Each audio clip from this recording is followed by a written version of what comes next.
नमस्कार दोस्तों, कैसे हैं आप लोग। आई होप सब बेटर होंगे।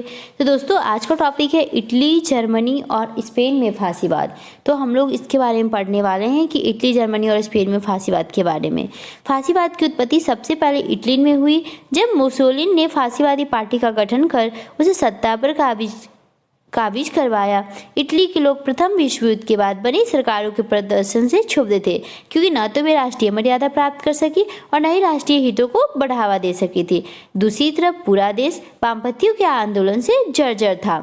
इस स्थिति में मुसोलिनी ने स्वयंसेवक की भारी फौज तैयार की, उन्हें सैन्य प्रशिक्षण दिया तथा लोगों की राष्ट्रीय भावनाओं को उभारा। फांसीवाद की आंतरिक शक्ति और बाह्य मर्म की अपीलों से लोग प्रभावित हुए। वे मुसोलिनी के पक्षधर बन गए व सत्ता के करीब पहुंच गए। इस माहौल में इटली के राजा विक्टर एमेनुएल III ने मुसोलिनी को मंत्रिमंडल गठित करने का आमंत्रण दिया और मुसोलिनी ने 31 अक्टूबर 1922 को अपने मंत्रिमंडल का गठन कर लिया। उसने शीघ्र ही तमाम पदों को खारिज कर दिया और खुद की तानाशाह बन बैठा। इटली की राजनीतिक फांसीवाद का दबदबा 1943 तक बना रहा।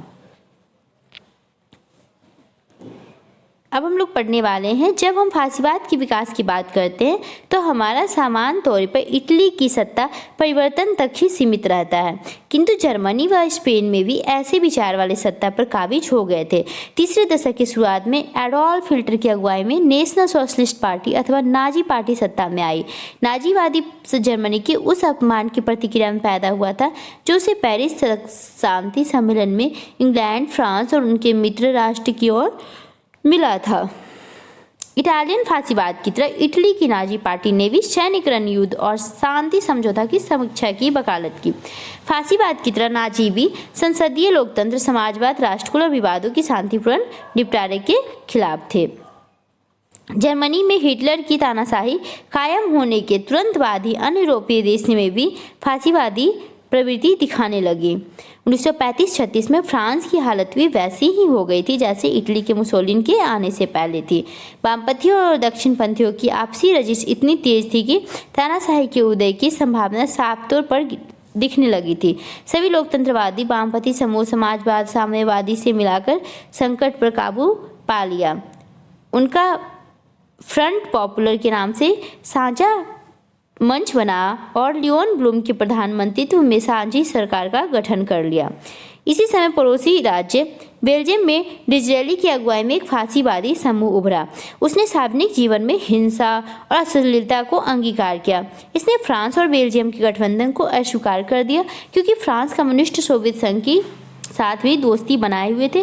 फांसीवादियों के दबाव में आकर बेल्जियम ने घोषणा कर दी थी कि वह फिर से तटस्थ की भूमिका अपनाएगा।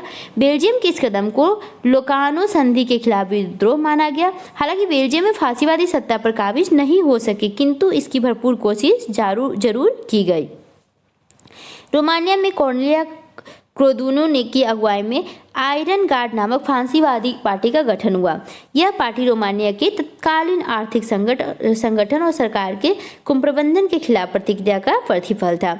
इटली के ब्लैक सॉर्टर्स एवं जर्मनी के स्ट्रॉम डूपर्स की तरह रोमानिया के आयरन गार्ड के सदस्यों ने संसदीय नेताओं, यहूदी व मजदूरों को अपने आक्रमण का निशाना बनाया। रोमानियों का राजा कार्लोस फांसीवाद को कुचलने में नाकामयाब रहा तो खुद ही की तानाशाह बन बैठा। तो दोस्तों, आज भी मैंने आप लोगों को इटली, जर्मनी और स्पेन में फांसीवाद का टॉपिक कंप्लीट करवा दी हूँ।